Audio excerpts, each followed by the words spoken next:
So I just finished volume 2 of Palace of the Omega, and I have some thoughts. A little bit of context. Palace of the Omega revolves around an arranged marriage between an Omega, Ilia, and at the time a young king, Khalid. The nation that Ilia comes from is incredibly prejudiced to Omegas, and his family sells him off to be the bride of another kingdom. But where Ilia ends up actually worships Omegas. Long story short, after some internal feuding within that nation, Khalid ends up leaving the palace and is presumed dead for years and years. End of volume 1, he ends up returning as a full grown man. Now, I loved the first volume. And I would still recommend both books. I think a lot of that has to do with just how unique this story is. The setting, the art, the concept, the attention to detail is unmatched.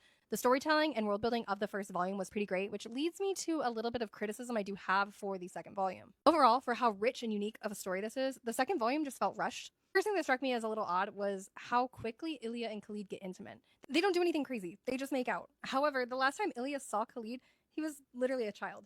I expected there to be some getting used to each other, some exploration of the awkwardness and the growth and change in their dynamic between them, kind of like we see with other age gap BLs that have a similar trope. Look past that, but truly the pacing of the story never really improved. It all kind of felt rushed.